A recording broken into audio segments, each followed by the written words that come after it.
नमस्कार दोस्तों, मैं प्रकाश कुमार सैनी। मैं आज आपको बता रहा हूँ लेथ मशीन के इम्पोर्टेंट टिप्स। यानी हम लेथ मशीन से जब काम करते हैं उसके अंदर इम्पोर्टेंट टिप्स क्या होते हैं, उससे किस तरीके से आसानी से आप लेथ मशीन पर प्रॉपर तरीके से काम कर सकते हो। तो सबसे पहले दोस्तों, जो लेथ मशीन रहती है ना, लेथ मशीन के ऊपर बहुत सारे व्हील लगे रहते हैं। व्हील्स के ऊपर बहुत सारे नंबर लिखे रहते हैं। जैसे ट्रेवलिंग हेड व्हील हुआ, एक क्रॉस स्लॉट हुआ, कंपाउंड रेस्ट हुआ, टेलीस्कोप का व्हील हुआ।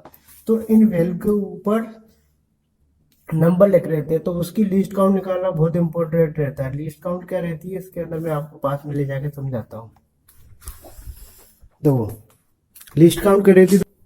जो क्रॉस स्लाइड है, सबसे ज्यादा काम क्रॉस स्लाइड का होता है। क्रॉस स्लाइड क्या करती है, फीड देने का काम करती है।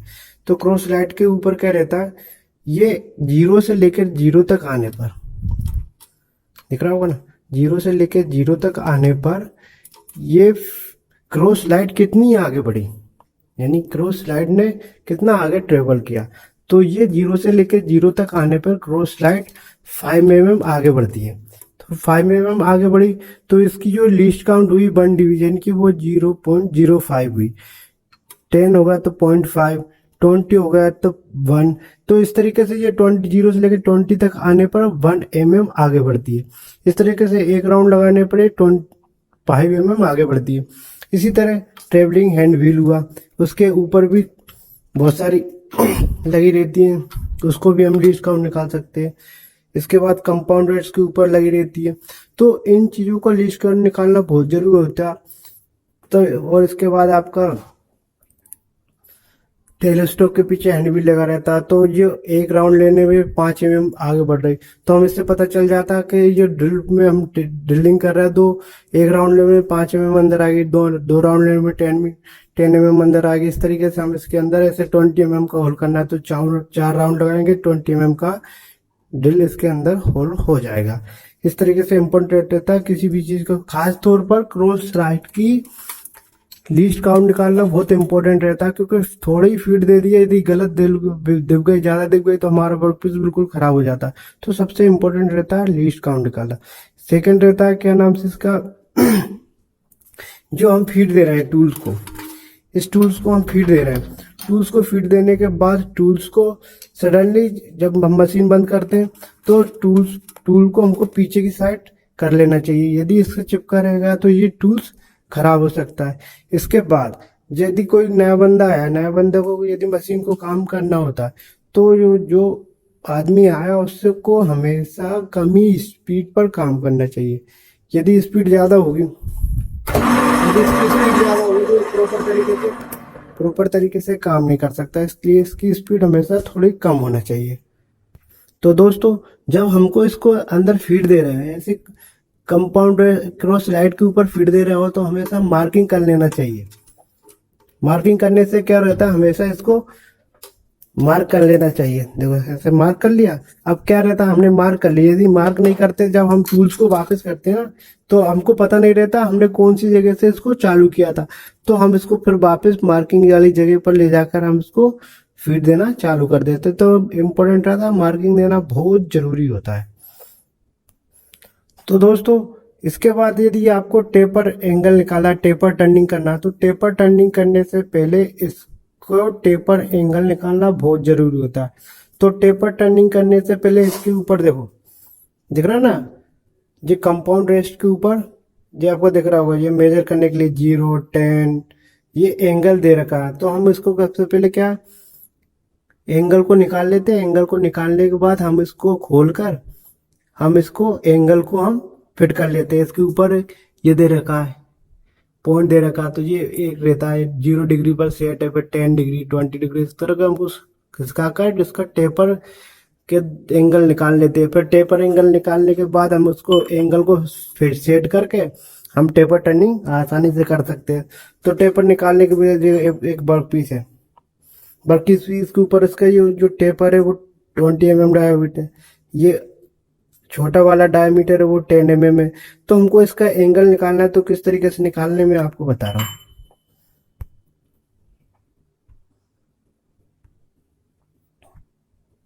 तो सबसे पहले क्या रहता है, टेन इनवर्स बराबर क्या रहता है, capital D minus small D upon 2l। तो कैपिटल डी कितना है इसमें 20 है, स्मॉल डी कितना है 10 है, और इसकी लेंथ कितनी है 2 इंटू 20। तो इसकी जो लेंथ है ना, ये इसकी लेंथ है यहाँ से लेकर यहाँ तक वो 20 है। तो इसका हम टेन इनवर्स बराबर कैलकुलेटर से आराम से इसका एंगल फाइंड कर सकते हैं। ठीक है, एंगल निकाल लिया। एंगल निकालने के बाद मान लो 14 डिग्री आया, तो इसको खोलेंगे और इसको 14 डिग्री को और इधर की साइड हम कर देंगे। जैसे 14 डिग्री इधर की साइड हो जाएगा तो एंगल निकल आएगा। तो आसानी से ये फिर ये क्रॉस स्लाइड के द्वारा हम आराम से टेपर टर्निंग कर सकते हैं। इसके बाद जो टेल स्टोक है, टेल स्टोक के रैम क्लैंप रहता है। रैम क्लैंप को खोलने के बाद इसके ऊपर भी लीस्ट काउंट निकाल लो। लीस्ट काउंट निकालने के बाद 0 से लेकर 0 तक आने पर ये क्या 5 mm,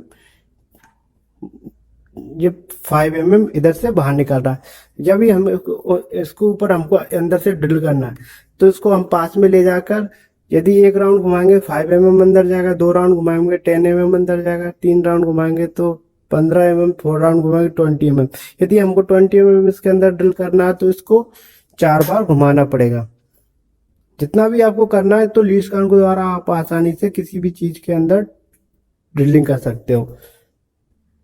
तो दोस्तों, यदि आपको लेथ मशीन के ऊपर थ्रेड बनाना है तो आपको थ्रेड बनाने से पहले यदि किस तरीके से आप थ्रेड बनाओगे, तो ऐसे कोई बंदा है आपके पास, आप वो उसकी मोटर खराब होगी, इसके शाफ्ट को थ्रेड बनाना, तो आप क्या करोगे, इसके ऊपर जो थ्रेड लग रही है ना, इसके ऊपर जो थ्रेड लग रही है ना, उस थ्रेड को मेजर कर लोगे तो 1 इंच पे कितनी थ्रेड बनी हुई है। तो एक थ्रेड को क्या करेंगे, वर्नियर कैलिपर की सहायता से, तो ये वर्नियर कैलिपर है ना, उसकी सहायता से हम 1 इंच पे मैंने सेट कर रखा है, ये 1 इंच पे इसके ऊपर कितनी थ्रेड बनी हुई है। तो इस तरीके से हम इसके ऊपर थ्रेड को लगा के चेक कर सकते हैं। तो इसके ऊपर मान लीजिए इस तरीके से, तो इसके ऊपर हम मेजर कर लेते हैं फिर 1 2 3 4 5 6 7 8 9 10। तो इसके ऊपर 10 थ्रेड बनी हुई है। अब हम क्या करेंगे, जो थ्रेड गेज रहता है ना, थ्रेड गेज से हम मेजर कर सकते हैं इसके ऊपर जो थ्रेड बनी हुई है वो कितनी, कौन से डेप्थ की और कौन से नंबर की थ्रेड बनी हुई है। तो ये हमने इसको मेजर कर लिया, ठीक है ना, ये इस नंबर की थ्रेड है। तो हम क्या करेंगे, ये 10G लिखा है 3/40, तो हम इसको क्या, जो थ्रेड चार्ट है, तो वहां पे जो थ्रेड चार्ट है, वो थ्रेड चार्ट पे हम 10 mm वाली स्केल पर लगाकर, और जो लीवर है उन लीवरों को A, D, A, B, C, D, इनको लीवर की सहायता से हम थ्रेड निकाल सकते हैं। ठीक है ना। तो सबसे पहले क्या करना है, यदि कोई बंदा आता है आपको पास, तो सबसे पहले उसका डायमीटर चेक कर लो, इसका डायमीटर कितना है। डायमीटर चेक कर लिया, डायमीटर चेक करने के बाद जो भी वर्क पीस है उसका डायमीटर इतने पहले आओ, ऐसे 20 mm है, 19 mm, तो ये 19 mm लेके आ जाओ। 19 mm लेने के बाद इसके ऊपर पहले टर्निंग कर लो, इसके बाद फिर थ्रेड निकालना चालू कर लेते हैं। थ्रेड चार्ट के द्वारा हम इसको थ्रेड मेजर कर लेते हैं। यदि ये खराब हो जाता है, बोल्ट रहता है, बोल्ट के अंदर की साइड थ्रेड मेजर कर सकते हैं। ठीक है, बोल्ट के अंदर थ्रेड मेजर कर लो, ठीक है, उसके बाद इसका डायमीटर मेजर कर लो वर्नियर कैलिपर से, तो इसके द्वारा हम निकाल सकते हैं। यदि कोई बंदा आ रहा है तो बिना उसके हो नहीं सकता है, या तो नट होना चाहिए या बोल्ट होना चाहिए, तभी आपको प्रॉपर थ्रेड निकाल सकते हो। तो नट बोल्ट के द्वारा हम इसको थ्रेड निकालना चाहिए। लेकिन थ्रेड निकालने से पहले इसके ऊपर ये थ्रेड इंगेजिंग नट रहता है, उसकी सहायता के बिना आप थ्रेड निकालना नहीं सकते। तो मैं आपको पास में ले जाके बताता हूँ उसके बारे में।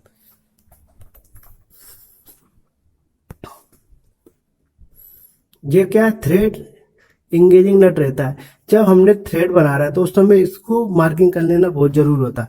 हमने इसको क्या करा, बन पे मार्क कर लिया, तो यहाँ पर एक मार्किंग वाला निशान है, तो हम ऐसे इसको बन पे मार्क कर लेते हैं। बन पे मार्क करने के बाद ही इसको थ्रेड बनाना चालू करते हैं, जो बहुत इंपॉर्टेंट रहता है, बहुत ध्यान से समझना। जैसे ही आपने पहली दे दी, ऑटोमेटिकली उसको चालू कर दिया और थ्रेड बनना चालू हुई। थ्रेड बनने के बाद हम क्या करते हैं, इसको टूल्स को पीछे कर लिया और इसको घुमा देते हैं। घुमाने के बाद हमको सेकंड पता नहीं चलता कि वो वाला अब सेकंड नंबर की जो कट देना, तो उस समय कौन सा कहाँ पर रहेगा, तो हमको भूल जाते हैं। तो हमारी क्या ओवरलैप हो सकती है, और जो वर्क पीस है वो खराब हो सकता है। तो हमने इस पर मार्किंग कर ली थी पहले। तो मार्किंग करने के बाद आप क्या करो, भले ही जो हैंडबिल है, ये वाला हैंडबिल है, ये भले ही आप कहीं भी ले जाइए, कितनी भी दूर ले जाइए, लेकिन आपको करना, आपको कितने एक पे करना है। तो आपने जो एक पे मार्क किया था ना, देखो जो आपने ये एक पे मार्क किया, इसका निशान और इसका निशान सेम हो जाता है। इसकी वजह से आप प्रेस को चालू कर दे तो जो भी आपको ये कट लगेगा, इसके ऊपर जो भी कट लगे वो बराबर उसी पोजीशन से कट लगना चालू हो जाता है। तो इसका बहुत इंपॉर्टेंट रोल होता है। इसको हमेशा ध्यान से रखना, ध्यान से समझना है। और जब भी आप कटिंग करोगे थ्रेड का, इसका यूज जरूर करना है। नहीं, इसकी वजह कि इसके बिना आपकी थ्रेड प्रॉपर तरीके से नहीं बन सकती। और दोस्तों सबसे पहले क्या रहता है, जब हम वर्क पीस को लगाते हैं ना, तो टेपर टर्निंग कर रहा है, थ्रेड कटिंग कर रहा है, जो भी कर रहा है, तो वर्क पीस को लगाने से पहले स्क्राइबल से इसकी राउंडनेस चेक कर लेना चाहिए। यदि ये सही ढंग से राउंड नहीं है, अनबैलेंस है, तो आपकी जो थ्रेड बन रही है, टेपर टर्निंग जो भी बन रहा है, वो प्रॉपर तरीके से नहीं बने। हमेशा स्क्राइबर का यूज करना चाहिए। और फिर सबसे लास्ट में इम्पोर्टेंट चीज़ रहती है, आप जब मशीन के ऊपर काम कर रहे हो तो सबसे पहले अपनी सेफ्टी होना बहुत ज़रूरी होता है। सेफ्टी के लिए क्या करना पड़ता है, सबसे पहले आपके गूगल्स लगाना बहुत ज़रूरी होता है। गूगल से क्या रहता है, यदि आपके जो चिप्स रहती है ना वो आंखों में जाती है, नीचे जूते पहनना चाहिए हमेशा, और पूरे कपड़े पहनना चाहिए। क्या रहता है, जो चिप्स निकलती है बहुत गर्म रहती है, वो चिप्स क्या डायरेक्ट आंखों में चली जाती है ना, तो हमारी आंखें खराब होने का चांस रहता है, क्योंकि ये मेटल की बनी होती है और आंखों में जाती तो खराब हो जाती है। और ये क्या बहुत गर्म रहती है। तो हमेशा गूगल लगाना चाहिए आंखों में, पैरों में जूते पहनना चाहिए, और हमारे साथ कपड़े हमें फुल पहनना चाहिए। तो ये बहुत इम्पोर्टेंट चीज़ है, बहुत इम्पोर्टेंट है। आप जब भी काम करो तो अपनी सेफ्टी बहुत पहले ध्यान रखना। और दोस्तों ये वीडियो आपको अच्छे लगे तो लाइक करना। मैं प्रकाश कुमार सिंह, यदि आपके कुछ कमेंट हो वो भी ज़रूर देना। मैं प्रकाश कुमार